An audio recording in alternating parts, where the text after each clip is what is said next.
everybody, and welcome to my very first Let's Play of Let's Play Unreal World.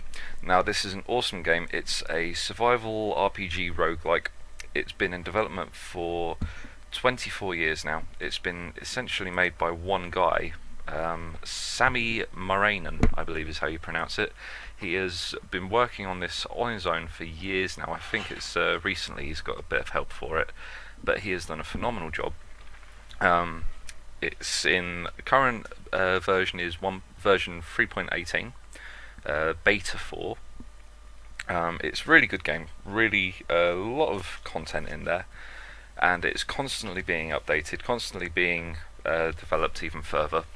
I am using two mods for this game. One of them is called Endive's Self-Sufficiency mod, and that just allows you to craft certain items that were previously uncraftable. The only way to acquire them in the game was to trade for them.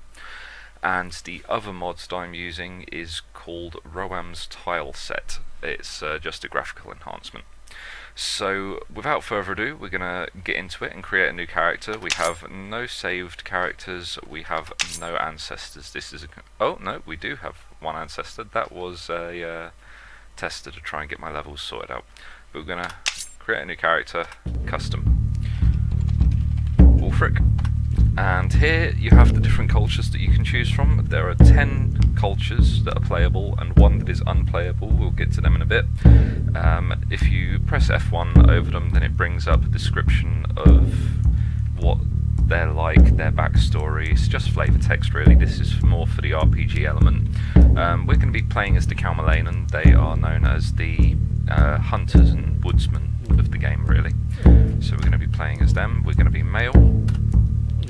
And we're going to pick an avatar. We're gonna go with this guy. He's got bows and arrows. He looks kind of huntry. One thing that I will point out about the different cultures is the one thing that it really does determine is your starting stats. Each different culture has different levels of stats that they can get out of a certain amount. So, for instance, Owl Tribe. If we back this up. So Owl Tribe down here has the highest overall stats in the entire game, however they are weaker than others, they have a lower strength. Calmalainen have better strength and have good all-round stats, but not as good as Owl Tribe, so that's why we're going to be going with them. So we go back through this again, pick our guy, and now we get to choose the season that we start in. The general belief is that the longer you have to prepare before winter, the better, because starting in winter is generally suicidal. So we're going to start in spring. Now we're going to... Ooh, those are some nice, fairly nice stats.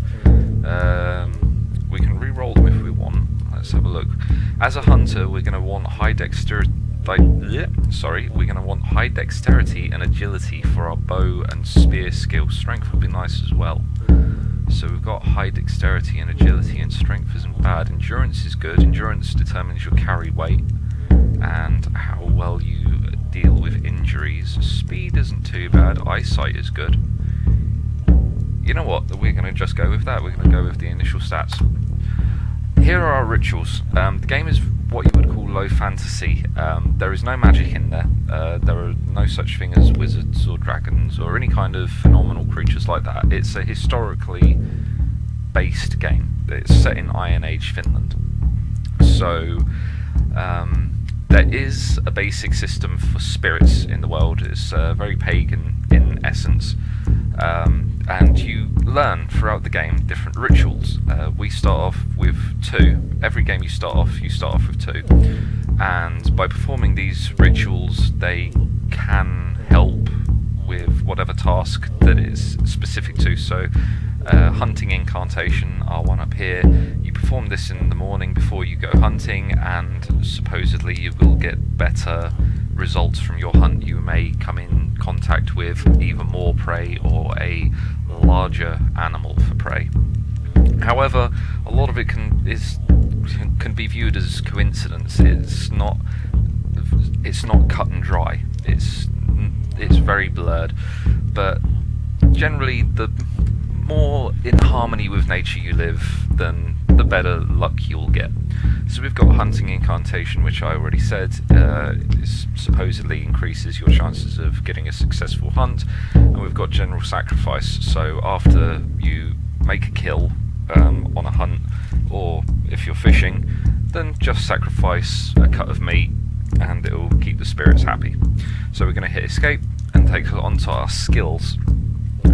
All the different categories are down here on the far left hand side. Then to the right of that you have the bars going down the centre there that are a visual representation of how skilled you are at any given task. Then to the right of that you have the percentage, and to the right of that it has what it will be classed as. So we've got untrained, novice, adequate, amateur. It goes all the way up to grandmaster. And then to the right of that you have asterisks. They range from 1 to 3 asterisks, and this little box on the side here explains it in greater detail. Down bottom here, your natural aptitude for learning and developing a skill is rated by stars. This is determined by your physical and mental attributes and affects the level of skill improvement. So here we've got physician has only got 1 star, so this means that we will not be particularly good at being a physician. Even though we're very low skilled at it anyway, by practicing our physician skill we won't increase it as quickly. However, down here, tracking, we are already 56% skilled in it, and we are a 3 star in it, so we will pick it up very, very quickly. So this is good. So we're actually going to put a point into that, because as hunters we're going to want to be able to track easily, and then we're going to want to put a skill into, let's see what else we've got. Timbercraft is what allows you to cut down trees. The higher skilled you are in Timbercraft, the faster you do that. Survival is generally lighting fires and whatnot, but at 52% that's more than enough. Carpentry, I think, is what we're going to do, because it allows us to craft items out of raw wood faster. Then we're going to put a point into stealth so that we can sneak easier, a point into climbing so we fall out of trees less often, and then we're going to put 1 skill into weapons of some kind. Again, the Camelainen are very skilled with spears, however we're already at 60%. We're also skilled at bows, and spear will increase as we fight in melee, or if we're throwing spears at something, that will also increase the level of skill in it as well. However, bows, as a hunter, we're going to want to be able to land the target instantly. You know, we're not going to want to miss very often. So spear will increase over time. Bows we want to start with as higher advantage as we can, and that's put us up to expert. So now, are you happy with this? Yes. Random world generation is procedurally generated every time you start a new game. The general shape of the map will always be the same, however the inland landmarks, so to speak, so where all the mountains are, where the lakes are, etc., caves and such like, and villages namely, all change every time. So if we hit the C button, then it will bring up the culture overlay, and if we get rid of the legend by hitting I, then here you can see all those different coloured blotches are the different cultures. So our culture, the culture we chose at the start, is the Calmo, and they are the dark green, or the middling green colour, so they are this patch over here.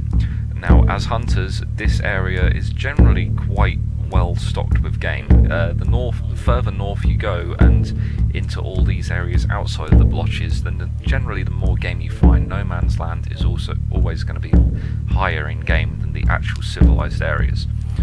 These guys down here in the bottom right, these pink guys, are the Nyerpazit.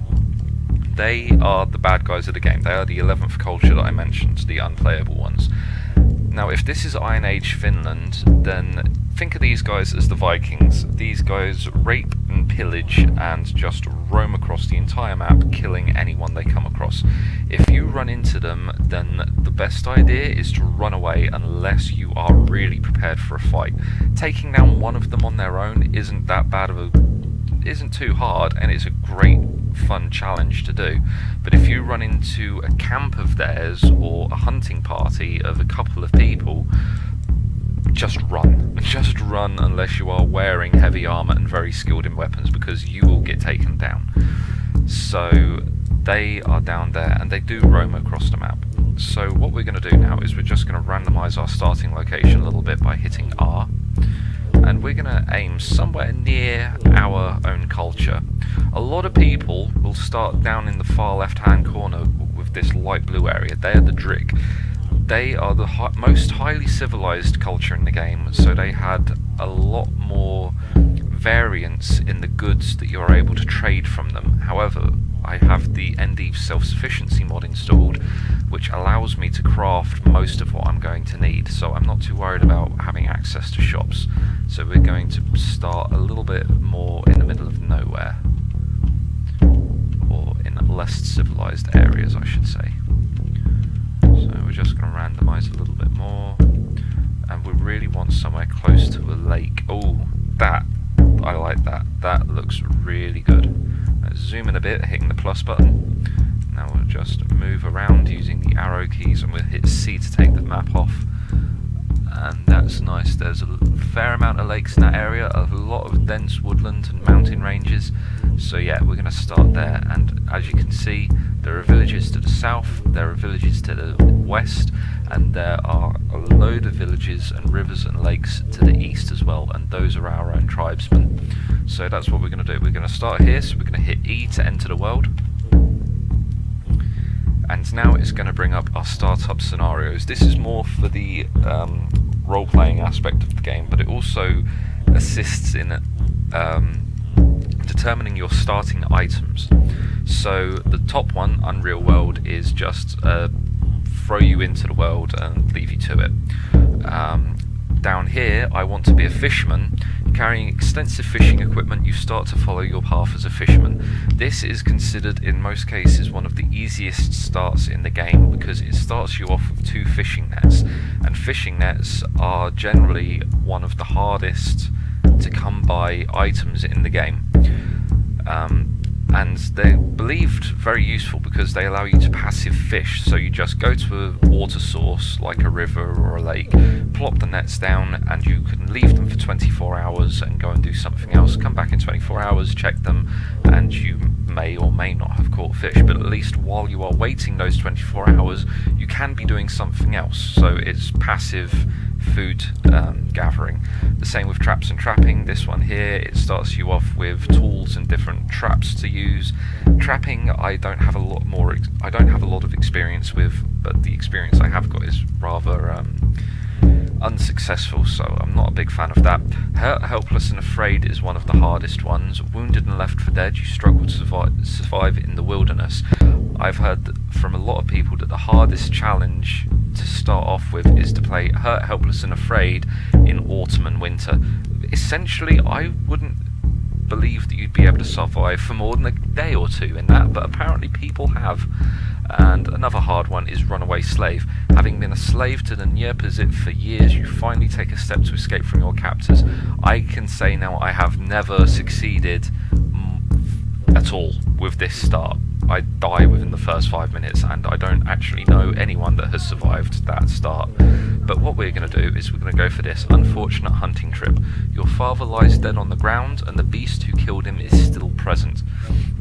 So we're going to get all the items that were on our father. We're going to be able to loot his corpse for that. And we're also going to have a wild predator in the area. A lot of the time, it's a bear. And that, as strange as it sounds, that's one of the most dangerous animals in the game. It may well be the most dangerous animal in the game, but I would much rather fight a bear, because it's just excellent. It's really fun to kill a bear, to know that you've done it, and you get a lot of fur for killing it, and you get a lot of meat. It will give us a really good head start on the game. It can be a wolf, it can be a lynx. Wolves are generally alright as long as you find a solitary one. If you find a wolf pack, you've got to be careful, because they will surround you and they will take you down as a pack. Lynxes tend to run away a lot. If you piss an animal off in this game, like a predator is really quite easy to piss off, and they will turn around and attack you in return. And if you attack a predator like an elk or a stag or whatnot, they will turn around and fight, but only if they have no other option. If you push them into a corner, then they will fight back. But this is going to start us off with a predator, so we're going to do that. As you can see, picture of a bear. This is just some flavour text for the starting thing, a bit of story for it. You can read that if you want, you can pause that and read it. I'm not going to because, some of the English in this game is a little bit trip-up worthy, so to speak. It's good, but I just tend to trip over it a little bit. The sentence structure is a little bit off sometimes, but you can read that. I'm going to select the scenario, yes. Just generating. Right, here are the tutorials. Unreal World at the top, no tutorial. If you are a complete rookie and just want to go in there and play around a bit and just screw around, then that's for you. Or for veteran players that just want to go in there and know exactly what they're doing, then you can play that. Living in the Wild is the basic tutorial. It teaches you things like finding water, how to cook, how to craft items, how to create shelter, and it gives you a lot of good things along the way. It gives you a fishing rod to learn how to fish. It gives you a fish to learn how to cook, which is good because every little bit of food helps at the very beginning. And this is the one that we're going to do just to give us some basic structure to work on. And Advanced Adventures is the advanced tutorial. It teaches you more intricate aspects of the game, like using saunas to promote good health. One of the tasks, I believe, is to kill a bear, so if we get a bear at the very beginning here and kill it, then hey, we've marked something off of our future adventure. So we're going to go up here and select Living in the Wild, and that's going to finish generating the world, just waiting us in. This is the encyclopedia in-game. It is not finalised, he's always still working on it, however it does cover a lot of stuff. If you can't find the information that you want on the encyclopedia, then you can find generally a lot more information on the internet Wikipedia, which I will leave a link to in the description below. I would highly suggest using it, it's very useful. So we're going to hit escape to exit from this. There's the flavour text again, press any key to continue, and here is the game. This is loading us into the zoomed in map. You hear a rattle of death, and here is the tutorial firing. It wants us to find water, but we will do that in the next video. We're going to cut here, and we're going to leave it for the next video. I hope that you've enjoyed so far. I know that it hasn't been too exciting so far, just creating the character, but next video we'll really get into the meat and bones of the situation. If you have enjoyed it, then please like and subscribe to let me know that you want to see more, and yeah, we're going to try and have a lot of fun with this. So until next time, see you later.